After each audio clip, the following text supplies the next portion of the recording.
Саламатсыздарбы, урматтуу телекөрүүчүлөр, эфирде ачык айкын программасы. Бүгүнкү берүүнү мен Исмат Ибрагим алып барам. Бул чыгарылышта биз илгерлей албаган илимдин иши деген теманын тегерегинде кеңири талкуу кылабыз. Бизде конокто Улуттук илимдер академиясынын президенти академик Мурат Жуматаев агай, ошондой эле Борбор Азия университетинин ага окутуучусу Элира Турдубаева айым бизге конокто келип турат. Урматтуу коноктор, кош келиптирсиздер. Убактыңыздарды бөлүп атайын биздин эфирибизге келип бергениңиздер үчүн сиздерге алдын ала рахматымды айтам. Эми ушул Илимдер академиясы, ошондой эле Илимпоздор атты жана тилге келгенде көпчүлүк эле ошол Илимдер академиясы өзү бар, бирок кандай жумуш жасады деген суроо пайда болот да, коомчулуктун баарында эле ушул нерсе бар. Мурат агай, айтсаңыз, Илимдер академиясы акыркы жылдарда кандай ачылыш жасады? Саламатсыздарбы. Мен бул койгон атыңыздарга макул эмесмин. Илгери албайга илим деп атасыңар го, андай туура эмес. Анткени илим өнүгүп атат. Мындайда илимди илгерилетиш үчүн каражат керек. Эгер биздин азыркы бөлүнүп аткан каражатты эсептей турган болсок, анда ошого карата бизде илим каражатка караганда көбүрөөк өнүгүп атат. Ошол эле мисалы Борбордук Азия университетинде кандай каражат кетип атат илимге, бизде ар бир окумуштууга кеткен каражатты эсептесек, ал эмес мына Казакстан, Өзбекстан, Россияны, Кытайды айтпай эле коелу. Болбогон каражат болуп атат. Эми багында өткөндө бир биздин академик айтты. Деди, Европадан 10 000 литр сүт берген уйду алып келип туруп бизге сай берсең эчтеке чыкпайт да, туурабы? Ошол сыяктуу мына баягы атты койгондо дагы туура коюш керек да. Илим, бизде илим ар түрдүү илим бар. Техникалык илимдер бар, химия технологиялык илимдер бар, коомдук илимдер бар. Коомдук илимдерде мына барып көрсөңүздөр, өткөндө 30 жылдыкка арналган бизде көргөзмө болуп өттү. Канчалаган китеп чыкты. Көрүш керек да анычы. Китептер көрүп атат. Ал эми технологиялык ийгилик болуш үчүн технологиялык каражат керек. Каражат керек. Ошон үчүн эксперимент жүргүзүш үчүн бирдеке геологдор экспедицияга чыгыш үчүн акча керек. Сиздин оюңузду түшүндүм. Сиз бул жерде акча жок, токтоп турат деп атасыз да, туурабы? Токтоп турган деген жокмун. Жылып атат, бирок ошол акчага карата жылып атат. Ошол эле геологдор мисалы былтыр аябай сонун фундаменталдык эмгек Кыргызстандагы алтын кендери боюнча бүт информацияны чыгарышты. Мындай чыга элек болчу. Жөнүндө окуш керек да мунучу. Эми окубаган информация жок болгондон кийин айтыш болбойт. Себеби бул маселени бир эле мен көтөрүп жаткан жокмун. Бул коомдо айтылып эле жаткан сөз. Элира айым, айтсаңыз, бул жерде каржы тартыштыгынан биз көп басып кете албай жатабыз деген суроо болуп атпайбы? Негизи бүгүнкү күндө экономикалык шартта, рыноктук шартта Илимдер академиясы жалпы эле илим тармагы бир эле ошол каражаттын көзүн карап тура бериш керекпи? Бул бир чети каражат, эгер мамлекет каржылай турган болсо, эми биз Россияга, башка Казакстанга, башка өлкөлөргө салыштыра албайбыз бизде бөлүнгөн каражатты. Бирок ошол илимий изилдөөчүнүн, Илимпоздун өзүнүн да аракетинен да алар деле ошол кабинетинде отура бербей, ошо гранттарга жазганды, чоң фондторго кайрылганды, илимий изилдөө методдорун үйрөнүп алып, өздөштүрүп алып, илимий изилдөө долбоорлорун жазганды үйрөнүп алса, бизде азыр толтура эле гранттар бар илимий изилдөөгө берилген. Бул Европа тарабынан, Америка жана башка өлкөлөр тарабынан бөлүнөт. Ошолорго мисалы англис тилин билсе, англисче ошо илимий изилдөө сунуштамасын, долбоорун жазса, алса болот. Ошондой эле бизде бул университеттер өнүктүрүш керек да илимдичи. Бул 64 университет бар, дээрлик бардыгы окутуу, билим берүү гана университети, илимий ишти алып баруу, илимий изилдөөлөр жүргүзүү, ал боюнча илимпоздорду даярдоо боюнча мындай биз артта калып атабыз да коңшу өлкөлөргө. Ошол эле Казакстанга салыштырсак, Web of Science Scopus'ка social science impact factor деп коет да. Ошо impact factor илимий журналдарга чыккан макалалардын саны жагынан асман менен жердей айырма бар да. Ошон үчүн бул бир эле каражат эмес, бул илимпоздун өзүнүн аракетинен, өзү жанталашып, тил үйрөнүп, илимий изилдөө методдорун үйрөнүп, макалаларын чыгарып, эл аралык журналдарга илимпоздорду даярдап, жакшы плагиат жасабаган, академиялык чынчылдыкка принциптерине баш ийген жакшы илимди аткарса, ал акча өзү эле келет, өзү эле ээрчип келет. Ошон үчүн биз бул илим жакты да оптимизация кылышыбыз керек. Муну дагы айтсаңыз, мына Илимдер Академиясында жакшы жумуштар жасап атат деп белгилеп кеттиңиз. Бирок интернет тармагында ошол Кыргызстандан чыккан илимпоздордун жанагы Google Академияга жайгаштырылган же болбосо дүйнөлүк рынокко чыккан бир да макаласын көрө элекпиз да. Аны көрүп туруп, бул абалды көрүп туруп, биз кандай өнүгүп жатабыз деп айта алабыз? Мындайда дагы информация жоктугунан болуп атат да. Мисалы, биз 20-жылы отчет бердик. Азыр ошол эле жана Web of Science'тын эмелеринде, базаларында эметкен, биздин эң көп эметкен биздин Улуттук Илимдер Академиясына. Мисалы, Google Академиядан сиздердин ошо илимий кызматкерлериңиздин макаласы барбы? Сиздерге ошол Web of Science'тын администрировать эткен бизге материалдар келет да бизгечи.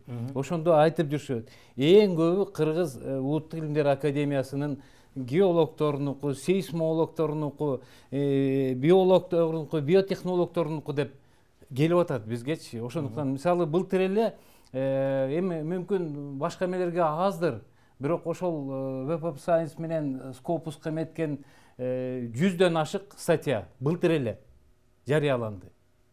Ошону эч ким билбейт да, аны биз айтып атабыз. Анан мындайда баягы эле академияны эле ушу эметип эле бул жаман, тигиндей, мындай дей бергенде эме жок. Бизде эч ким академиянын жамандыгын жок, жалпы жагдайды көрсөтүп атпайбызбы агай? Сиз өзүңүзгө ала бербеңиз да. Жалпы жагдайда эметкен жок. Мындайда мен жана бул карындашым айткан мындай болуп атпайбы? Аракет туура.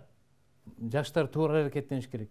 Бизде дагы аракеттер болуп атат. Мисалы, былтыр эле ошо гранттар, чет өлкөлүк гранттар, сейсмологтордун, геологтордун, биологтордун, биотехнологтордун гранттарынан 89 миллион сом. Академия 89 миллион сом тапты. Бюджеттен тышкары. Муну да айтып келатабыз, жазып келатабыз. Кандай ачылыштар менен таптыңыздар ошол миллион сом? Кеп мындай ачылыш деген туура түшүнүш керек да. Ачылыш деген открытие деген сөз да. Открытие. Эми жаңы нерсе деп айтып коелу. Жаңы нерсе десеңиздер болот, ошондой технологиялар бар бизде да, биотехнологиядан жанагы жаңы эме деп коет го, оорулардын штамдары тигиндей. Бирок бизде мындай экен да, бизде медициналык учреждение уюм жок экен, бизде академиядачы. Бизде биотехнология институту бул малдын оорусу менен алектенет экен да. Ошон үчүн малдын оорусунун дарылары бизде андайлар бар. Баягы патенттер бар. Анын баары бар. Бирок айтып атпаймынбы?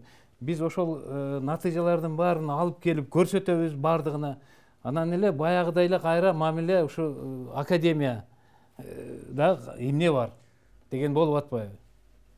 Эми суроо жөн жеринен жаралбайт да. Элвир айым, айтсаңыз, макул, мен өзүм пикиримди билдирбей эле коеюн, калыс катары. Сиз Кыргызстанда Илимдер Академиясынын ишине калыс өзүңүз айтсаңыз, кандай иштеп жатат? Же балким коомчулукта туура эмес пикирлер, кандайдыр бир кызыкчылыгы бар адамдардын башкача ойлору менен айтылып жаткандар да бул нерсе. Калыс оюңузду айтсаңыз, кандай иштеп атат? Бизде ошол жогорку билимди тескеген илимди органдардан ВАК бар, жогорку аттестациялык комиссия. Алар ошо кандидат наук, илимдин кандидаты, доктору болуш үчүн атайын талаптарды иштеп чыккан. ал талаптарга ылайык эл аралык ошо илимий журналдарга Scopus, Web of Science, жогорку импакт фактору болгон журналдарга илимий иштерин чыгарыш керек деген атайын талаптары бар. Аны чыгарып койгон талапты, бирок аны ишке ашырыш үчүн аны окутуш керек биздин илимпоздорго. Кантип илимий изилдөө деген эмне, аны кантип жазайт, анын методологиясын, ыкмаларын, аны кантип анализдейт, анан кийин аны жазып бүткөндөн кийин бул журналдарга кантип чыгарыш керек. Себеби бул журналдардын көпчүлүгү англис тилинде, орус тилинде деле бар, ринцке кирген, бирок ринц тигилерге караганда ылдыйраак бааланат. Ошону чыгарып койгон, бирок ал талаптарды аткарыш үчүн үйрөтпөйт да. Бизде ошол үйрөтүү иштерин жакшы жолго коюш керек. Бизде ошо 5000ге жакын илимдин кандидаты, 1000 доктордун илимдин доктору бар деп атасыздар, бирок бул бизден чыккан макаланын санын бөлүп келгенде абдан аз, абдан төмөн. Ошо Кыргыз-Түрк Манас университетинен деле көпчүлүгү чыгарышат, алар Web of Science'дан дайыма эми мактоо баракчасын алышат жыл сайын.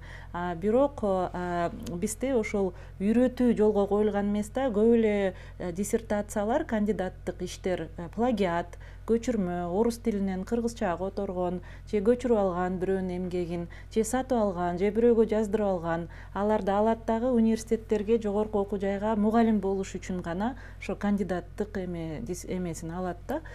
Бул мындай айлампа, өзүнчө эле айлампа да. Биз ошону жок кылмай сайын биздин илим эч качан өнүкпөйт, жаңы патенттер эч качан алынбайт.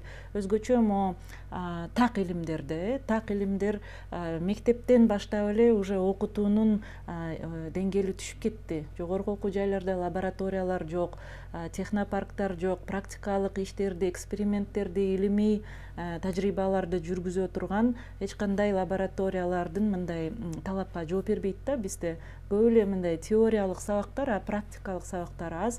Ошондо биз кантип так илимдерден жаңы инновацияларды, илимий ачылыштарды жасаарын күтө алабыз, эгер ушулар жок болсо. Мурат агай, бул жерде негизги илим бул же бир мамлекет өз жолун таппай бир коом мындай кыйналып, мындай кысталыш абалда турганда, ошол абалдан чыгарып кетиш керек да. Негизи илимдин милдети ошол. Бизде өткөн жылы жана коронавирус пандемиясы болду. Андан тышкары азыркы эсептесек экономикалык кризисте турабыз. Психологиялык, социалдык проблемалар бизде толтурат. Сиз жана айтып өттүңүз, көп каражат кетет бул жанагы практикалык ишти жасаш үчүн депчи. Мындай тармакта жана акча азыраак кеткен тармакта сиздер коомго кандай жардам бере алдыңыздар? Же берип жатасыздар азыр? Акча аз кеткен тармак бул азырынча эки тармак болуп атат да. Биринчи коомдук илимдер тармагы. Албетте аяка деле баягы тарыхчыларга, археологторго акча керек барды. Анан кийин IT технологторго, программный продукт жеметкенге, түзгөнгө каражат азыраак кетет да. Мына биз дагы жөн жаткан жокпуз. Мен мындай айтар, сөзүңүздө калет жок. Эл туура баягы өздөрүнүн немесин билдирип атат. Эмне үчүн биздин илимибиз бизге жардам бербейт деп, биз буга макулбуз. Анткени мындайда баягы биздин күтүүбүз Советтер Союзунан калганда, Советтер Союзунда илим бул чынык өндүрүүчү күч болчу да. Ал убакта бирок ошо кайра каражатка келип калып атам, ошондой болчу. Биздин күтүүбүз ошо бойдон калды. Ал эми баягы колдообуз жок болуп калды. Ошон үчүн да бул бир жагы. Экинчиден эми биз аны карап отурган жокпуз. Мына колубуздан келген аракетти эметип, жанагы программный продукт ар кандай. Мисалы, жанагы ошол экономиканы моделировать этип, математикалык модельдерин түзүп, айыл чарбасын эгерде өкмөткө сунуш кылсак, бул вариантын алсаңар, ошондойду баштадык. Кайтарымдуу деген сөз пайда болду да биздечи. Баягы берген каражат кайтарымдуу болуш керек деген. Ошондой. Эми экология проблемалары. Мисалы, мына Кумтөрдө азыр жанагы муздар эрип аткан жөнүндө биздин окумуштуулар эмне айткан жок беле. Мен отчетту көтөрүп чыктым 2002-жылдан баштап. Улам эле айтып келишкен, болбойт муну жылдырганга. Эч ким уккан жок да мындай нерсеничи. Биздин окумуштуулар каякта дейт. Айтып келген отчеттордун мындай экен да, биздин окумуштуулар баягы интеллектуал болгондон кийин кагазга жазып коет экен дагы, мына биздин оюбуз мындай деп коет. Көчөгө чыгып, болбойт деп айтпайт экен, мындайчы. ошо сыяктуу жанагы экологдор жол салып атканда же кен казып атканда экология бузулуп атат да. Ошонун баарын айтып келишкен биздин окумуштуулар. Отчеттор бар, бирок аны эч ким окубайт. Анткени баягы каражаттын аркасынан, алып калуунун аркасынан чет элдик инвестицияларды өзүбүздө акча жок болчу да. Бүт эле инвесторлордун баары чет өлкөдөн келбедиби? Алар болсо экологияга эч кандай эметпейт да, Кыргызстандын экологиясына. Ошон үчүн биздин айтканды уккан жок. Кеп ошондо болуп атпайбы? А биздин окумуштуулар аракетин кылып атышат. Мына Манас боюнча биздин Тил адабият институту бар. Чыгарган эмгектерин эметип көрсөңөр, Чыңгыз Айтматов, башка окумуштуулар боюнча. Албетте, мына менин философторго, биздин философторго айтып жүрөм. Кичине өзгөртүш керек. Баягы классикалык философиядан азыркы учурга өтүш керек. Элибиздин муну өзгөртүш керек, колук мүнөзүн өзгөртүш керек. Азыркы убакытка туура келгендей кылып. Эми мындай экен да, окумуштуулардагы баягы инерциясы бар экен да, аларды бир күндө эле өзгөртө албайт экенсиң. Акырындап алар да өзгөрүп атат. Сиздер азыр мамлекет сиздерге кандай буйртма берет? Эмненин үстүндө иштеп жатасыздар? Негизи барбы колуңуздарда кандайдыр иш бүгүнкү күндө? Да, бизде мындай да, биздин технология кандай биздечи? Бизде мамлекет бизге илимдин артыкчылык багыттарын бекитип берет. Азыр бир 6 артыкчылык багыт бар, ошону бекитип берген. Анан ошо артыкчылык багыттарды биздин институттарга таратабыз, айтабыз. Ушул багыттардын ичинде проект жазгыла дейбиз. Канча акча керек силерге, эмне керек, алар проект жазып туруп, бизде конкурс болот, академияда. Конкурска катышышат. Ошо проектти тандап алып туруп, эми мындай да, албетте окумуштуулардын саны жетишпейт. Кээде проект, конкурс, бир эле киши катышкан конкурс, бир эле группа катышкан конкурстар болот. Айласынан ошолорго беребиз. Бирок ал ошолорду биз анан кийин баягы академия мамлекеттик орган болгондон кийин академиянын президиуму ошол темаларды, проектлерди өздөрү бекитип туруп, анан мамлекеттик заказ түрүндө биздин окумуштууларга берет. Кийин ал иштин натыйжасын алып туруп, биз мамлекетке өткөрөбүз. Мына, могул проект боюнча мындай натыйжа болду. Кумтөр боюнча биздин мындай эмебиз. Башка тетиги экология боюнча, ысык көл боюнча, суулар боюнча, Манас изилдөө боюнча момундай натыйжалар деп аягында брошюра түрүндө биз өкмөткө тапшырабыз. Кеп ошондо. Түшүнүктүү. Келурайым айтсаңыз, мына бул жерде агай айтып кетти, биз даяр жасап берсек, бийлик көңүл бурбай койду, мамлекеттик машина бизге көңүл кош карап атат депчи. Бул жерде улуттук академия кандай иштеш керек? Бир гана ошол мамлекетти карап отура бериш керекпи, же өз алдынча бир аракеттер жасап, өз алдынча дүйнөлүк рынокко чыгып, өз алдынча жашоо системасына кириши керекпи, же жалаң эле ушул мамлекеттик бийлик, мамлекеттик башкарууну карап, ушинтип кыймылдабай тура бериш керек? Анда илим кандай өнүгөт анда? Албетте бир эле мамлекетти карап, өкмөттү карап отурбаш керек. Башка жактан дагы фандрейзинг деп коебуз, мындай финансылык каржы булактарын издеп табыш керек да. Мисалы, ошол эле экономика жактан, бизнес жаатынан, чет өлкөлөрдөн, эл аралык фонддордон ошо атайын фандрейзинг кылып, мисалы, патенттерди, илимий ачылыштар жасап, аларды патенттерди сатып, ошол жактан да акча алып келсе болот. Көп булактар бар, каржы булактары. Ошолорду диверсификация кылыш керек да, бир эле булакты карап отура бербей. Анан бийлик аны угуш үчүн бийликке жеткириш керек. Илимий изилдөөнү, ошол анализдерди, аналитиканы жеткирип, бийлик уга турган бир деңгээлге келиш керек да. Анда эмне майнап ошонун баары? Эгер бийлик укпаса, ошол эле кумтөр боюнча, экология жана башка жактан бийлик эмнеге укпай жатат? Себеби илимпоздор бир эле илимий ачылыш кылып аны жазып койбостон, аны коомчулукка жеткиргенди билиш керек. Коомчулукка журналисттер аркылуу, социалдык тармактар аркылуу жеткирип, активист дагы болуш керек бир чети, өзүнүн жасаган ачылышын жеткирип, ал боюнча бийликтегилерге угузуш керек жана анын оң колу болуш керек бийликтин. Бийлик бир нерседен чечим кабыл алганда стратегиялык маанилүү чечимдерди илимпоздорду угуш керек. өз алдынча эле барып чечим кабыл албаш керек. Бүт өнүккөн өлкөлөрдө think tank деп коет да. Think tanktер бул ошол атайын борборлор аналитикалык изилдөөнүн негизинде аналитика жасап бийликке сунат. Бийлик ошол эле Госдеп Америкада, ошол эле Германия, Канада баары ошол think tankтерден алган аналитикасынын негизинде чечим кабыл алат. Ошонун негизинде мыйзамдарды кабыл алат.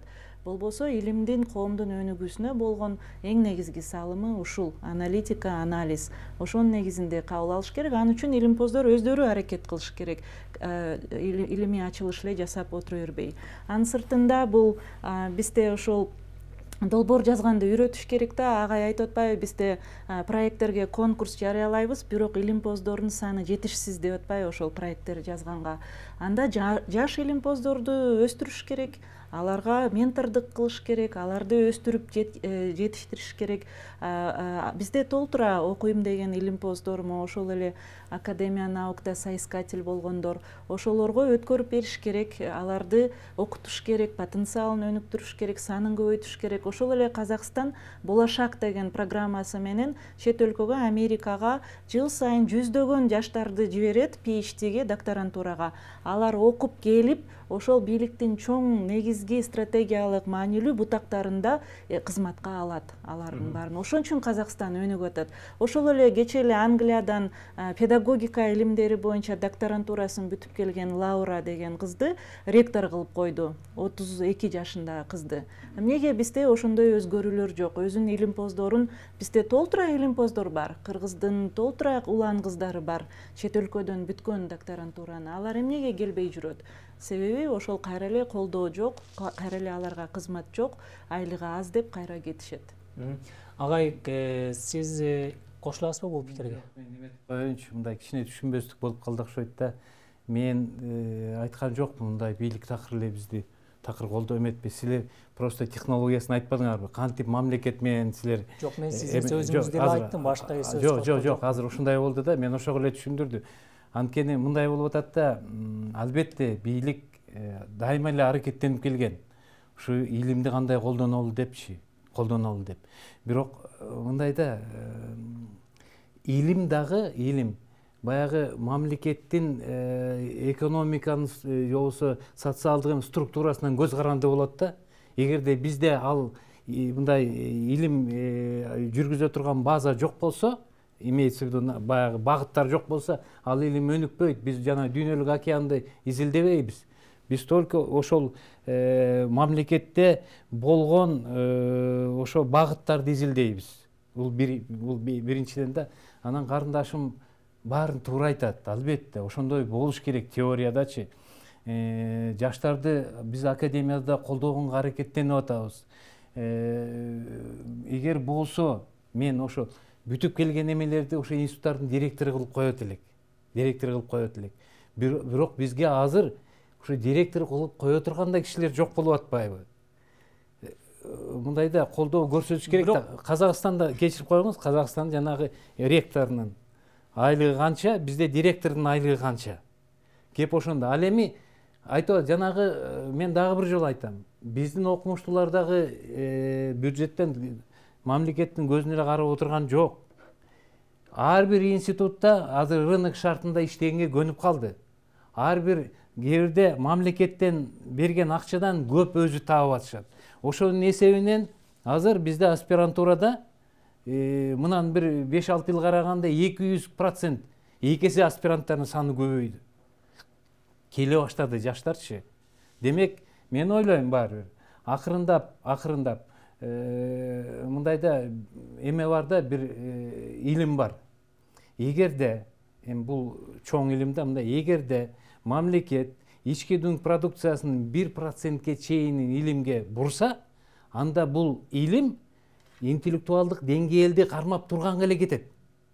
Эгер 2,5%тен көп болсо, анда бул экономикага таасир бере баштайт. Ошондуктан Түштүк Кореяны, Израилди, Финляндияны, башка эмелерди эметпей эле коелу, карап көрөлүчү, илим кандай өнүгүп атат. Ал эми мурдагы Советтер Союзуна кирген өлкөлөрдөгү илимдин абалы Россияда бар. Окшош эле. мындай биздин калк билбейт да, биз мына анализдеп көрдүк кандай экенинчи. Эми ал сөзүңүз туура, бирок ошол жанагы КМШ мамлекеттерин эле карап отуруп баарын деле ушундай экен деп отурган деле туура эмес го. Себеби дүйнөдө илим кандай өнүгүп атат, бир эле жаран өзү космоско учуп атат, туурабы? Ал ошол тарапта акчасын таап, бизнесин жасап атат, өнүгүү башка жакка кетип атат да. Бул тар чөйрө менен чектелип калган деле менимче туура эмес го дейм. Мен кошумчалай кетсем, агай жана IT деп калбадыбы? Ошо мамлекет өзү үчүн эң керектүү, өнүгүүгө керектүү болгон илимдин багыттарын тандап алыш керек да. Мисалы Түштүк Корея эмне кылды? Биз технология, анимация, креативный экономика менен кетебиз деп, ошол графический дизайн, анимация ошол жакта тандап алып, IT парктарды ачып, ошол жактан дүйнө жүзүнө ошол эле game development, оюндарды, компьютердик оюндарды жана анимацияны, графический дизайн, искусственный интеллект, жасалма акыл ошол жака кетти. Ал аябай өнүгүп жатат. Кытай дагы ошентип атат. Биз бул өлкөлөр азыр жасалма акыл стратегиясын, искусственный интеллектти кантип өнүктүрөбүз деген стратегияларды иштеп чыга баштады өлкөлөр. Бизде Кыргызстанда жасалма акыл боюнча бир ооз сөз дагы баштала элек да, талкуу дагы. Ошон үчүн биз IT тармагын өнүктүрүш үчүн биз сөзсүз ушул стратегияларды иштеп чыгып, керектүү билим берүү, IT парктарды, технопарктарды ачып, уже баштап иштеп башташыбыз керек да. Ошо приоритеттүү багыттарды тандап алып, ошол жака инвестиция жасашыбыз керек. Ал азырынча болбой эле турат. Баарыбыз эле ушу өкмөттү карап, ким акча берет мага деп мындай иждивенческий болуп калды да бир азчы. Ошон үчүн биз мына пандемия деле көрсөттү, буга чейинки баардык көндүм, жөндөм, билимдер түп тамыры менен өзгөрттү. Пандемия баары технология, жасалма интеллект, робототехника өнүгүп атат. Роботтор биздин жумушчулардын көбүн жумушун алып баратат. Ошондуктан биз өзүбүз өзгөртүшүбүз керек да бул багыттарды. Көбүнчө IT технологияларга басым жасаш керек. Мисалы биз онлайн университет деп жаңы стартап баштадык. Бул пандемия учурунда ушу онлайн окутуу технологиялары деп. Ал жакта ошо онлайн эле окутса болот экен. 5000ден ашык мугалимдерди, 500дөн ашык илимпоздорду илимий изилдөө методикасын үйрөттүк. Жана илимий изилдөөлөрдүн макаласын кантип журналдарга чыгарыш керек, Web of Science-га, ошолордун баарын үйрөткөн онлайн курстарды ачтык. Демек, иштесе болот экен. Жөн эле карап отура бербей, ошол 5000ден ашык мугалимди онлайн технологияларды, платформаларды колдонгонду үйрөттүк. Үйрөнөт эле экен, жасаса болот экен. Биз ошо өзүбүздүн мисалыбызда айтып кетсек болот да, унчукпай отура бербей, бир нерсе кылып жасаш керек, иштеш керек. Ошондо гана болот деген мындай Кыргызстанда эме бар. Кабай бул жерде азыр интернет бүт дүйнөдө бар, баардык жака колубуз жетип калды, онлайн болсо дагы. Анан илимге шарт аябай ачылды десек болот. Кече жакында эле биздин эле кыргыз кызыбыз Европада белгилүү бир багыт боюнча илимий ишин жактап, ошол боюнча сыйлыктарды алды. Жаштардын арасында илимге кызыккандар, ошол багытта ийгилик жараткандар дагы бар да. Алар Кыргызстанга келип иштесе дагы болот. Себеби бул жакта интернет менен туташып иштөө мүмкүнчүлүгү бар. Ошондой таланты бар жаштарды, ошондой аракети бар жаштарды, ошондой мотивациясы күч жаштарды Кыргызстанга алып келип, же өзүңүздөрдүн катарыңыздарга кошуп, мына жаңы багыт менен иштегиле, бул багытты өнүктүргүлө деген программаңыздар барбы? Туура. Ошол мына азыр ошолор жөнүндө ойлоп атабыз. Биз азыр ошо Европада, башка өнүккөн өлкөлөрдөгү биздин иштеп аткан окумуштуулардын баягы тизмесин түзүп атабыз. Ошолор менен иш алып баралы деп. Эми Ким Асель Сартбаева жөнүндө айтып атсаңыздар керек, Англиядагы ал киши дагы бар. Анан башка кээ бир ошо батышта иштеп аткан биздин көрүнүктүү окумуштууларга биз академияга тартыш үчүн ардактуу мүчө да кылып атабыз. Келип азыр өзүңүз айткандай мындай болду, онлайн режимде келип эле эметпей, мисалы бир теманы биргелешип аткара тургандай кылып, ошого өтөлү деп атабыз. Биз дагы бул да азыркы учурдун талабы болуп атат. Анан кийин мындай да, мына карындашым айтып атпайбы, жаштар дейт.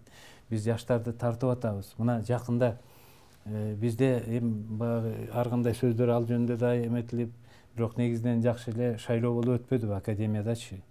Анан кийин ошондой болуп атканда мен биздин академиктерден бир эле нерсени сурадым да, бир 3 неме бар, ошону сактап койгулачы деп. Биринчиден жаштарга мүмкүнчүлүк бергилечи. Неге 80-ге чейин, 70-ке чейин күтүп отурабыз, ушулар академик болот депчи. Анан көрө 40 жашында, 35 жашында корреспондент мүчө академик болсун. Дагы бир 20 жаш продуктивный жашта иштесин. Экинчиден аял кишилерди тарткылачы, мына гендерди кеме. Үчүнчүдөн эми биздин Кыргызстан болгондон кийин баягы башка улуттун да элдери бар, ошолор да кошуп 3 нерсени эме кылдык. Жакшы, мына азыр академиябыз жашарып калды да. Жашарып калды. Мен ойлойм, жанагы карындашым айткандай дагы алардын мүмкүнчүлүктөрү көп. Бир тобу англис тилин билишет, проект жазып чет өлкөгө чыкканга мүмкүнчүлүктөрү бар. Бул деген Кыргызстандагы илимди дагы бир нерсе да мындай. Ойлойт да, Кыргызстандагы илим поздордун баары эле академияга чогулуп алган экен депчи. Азыркы эме боюнча бизде 22% бүт жанагы даражалуу окумуш 22% академияда. Калгандардын баары жогорку окуу жайларында. Ошондо туура түшүн, дагы академиктердин дагы 30% бизде академияда иштейт. Калган академияда иштебейт.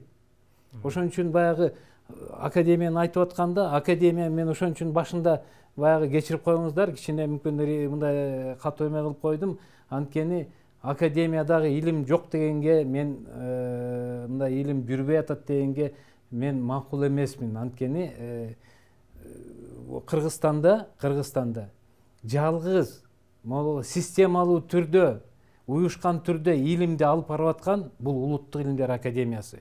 Анткени алар сабак бербейт. Ошо жана карындашым айткандай, жылдан жылга кээ бир отчетторун көчүрүп алып, анан кайра эле ошол отчетторду улам. Анткени жыл сайын отчет беришет аларчы. Эмне анан жаңы нерсе болуш керек, жаңы нерсе болуш керек. Мисалы мындай да, бизде окумуштар былтыр жаңы өсүмдүктүн 6 түрүн таптык деп, аларды орусча описать этип китепке киргизишти. Бул эмне, ачылышпы, ачылыш эмеспи? Анткени мектептин китебине Кыргызстанда мисалы 276 өсүмдүк болсо, 278 өсүмдүк бар деп, анын мындай сүрөтү келип, баары келет да. Бул дагы ачылыш болуп эсептелет. Ушундай сыяктуу ачылыштар көп. Геологтордукун айтпай эле коеюн. Мисалы жер титирөө боюнча сейсмологдор. Кыргызстандын азыр ар бир шаарын микрорайонирование деп коет. Баягы бирдеке тургуз үчүн ал сейсма эмесин билиш керек да, а жерде кандай жер титирөө болот. Ошого карата же эме болот, кымбат болот, же арзан болот тургузчу. Ошо ар бир шаарынын картасын чийип атат. Бул деген Кыргызстанга пайда алып келет деген сөз да. Демек, академиянын изилдөөлөрү мен мындай такыр эле баары жакшы деген алысмын да, бирок пайда болуп атат. Мисалы мына ботаникалык бакты көрүп атасыңар. Бизде академияны күн сайын ошон менен урушуп атат. Бирок ошол бакты колубуздан келишинче сактап, өрттөн сактап, жаңы өсүмдүктөрдү отургузуп, башка жактан сактап калганга аракеттенип атабыз.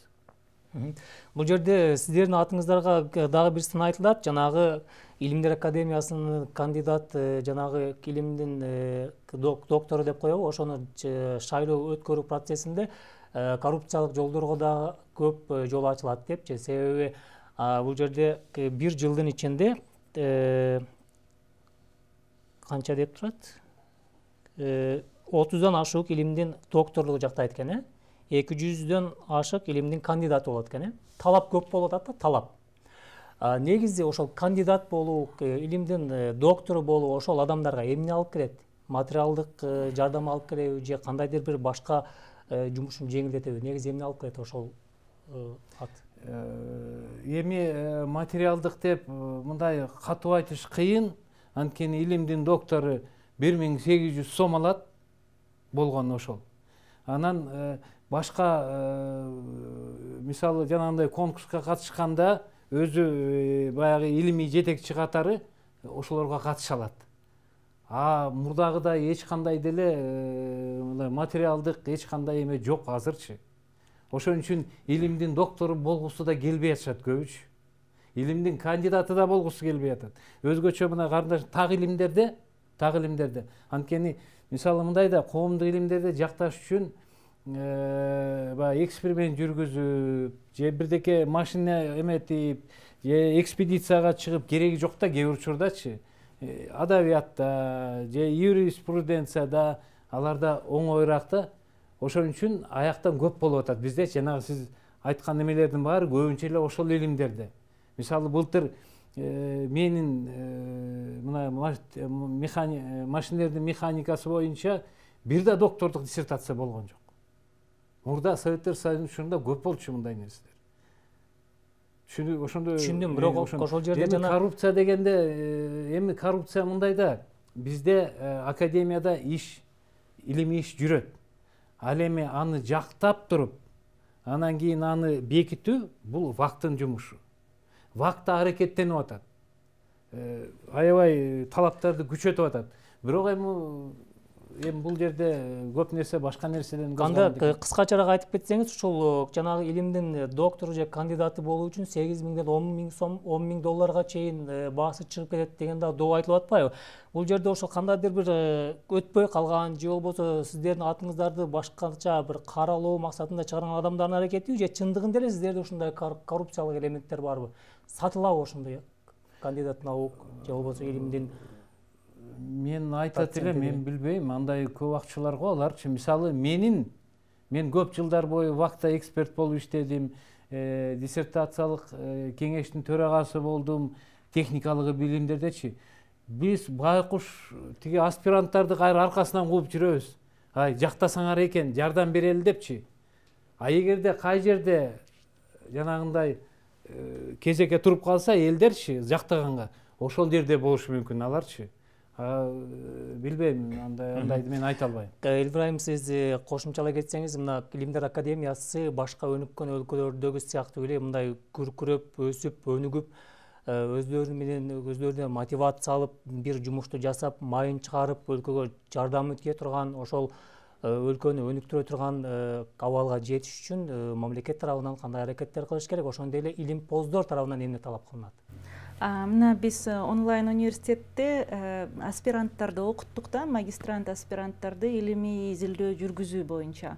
Ошондо алар мындай элементарно эле citation деп коет да, мындай эме шилтеме берүү авторго. Ошо шилтеме берүү, литературный обзор, адабияттын эме обзорун кылганды билбейт экен да, авторго шилтеме берүүнү билбейт экен.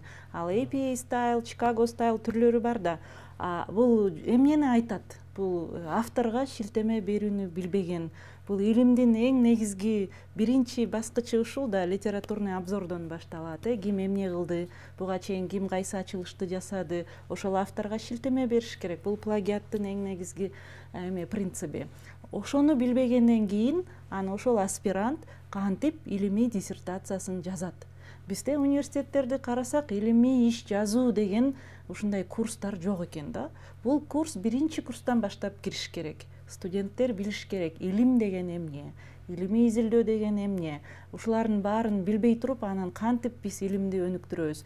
Биринчиден ушул курсту баардык университеттерге киргизиш керек, жогорку окуу жайларга. Экинчиден мугалимдердин квалификациясын жогорулатыш керек.